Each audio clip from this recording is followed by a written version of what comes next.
Kasi ayaw ko kasi mambola or sugar coating or mga ako ng stars, mga ako ng ano, pag alam kong di pwede, di pwede.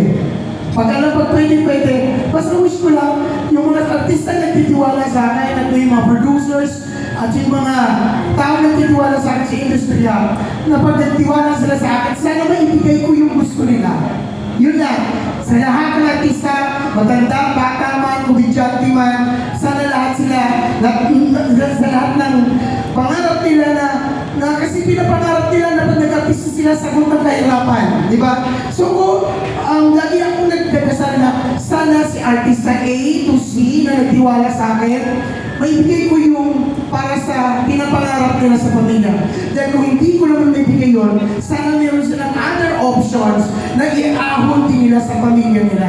Yun na yun, yung tiwala, buong buo, at pinagdadasal ko, at lagi ko naman sinasabi sa mga artista ko na, anak, kahit maganda ka, guwapo ka, talented ka, magaling kang kumanta, magaling kang sumayaw, magaling kang umarte, pag hindi para sa'yo, hindi para sa'yo. At kung para sa'yo, may stars ka. Yun lang talaga.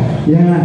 Mahirap na nga ako ng bituin. Oo, mahirap. Wala, mahirap. Pinaghihirapan yan eh. At saka, meron yung alignment of stars. Di ba? Kung talagang para sa'yo yun, kahit bungi ka pa, kahit pangit ka pa, kahit bukol-bukol pa yung tsura mo, kung para sa'yo, para sa'yo.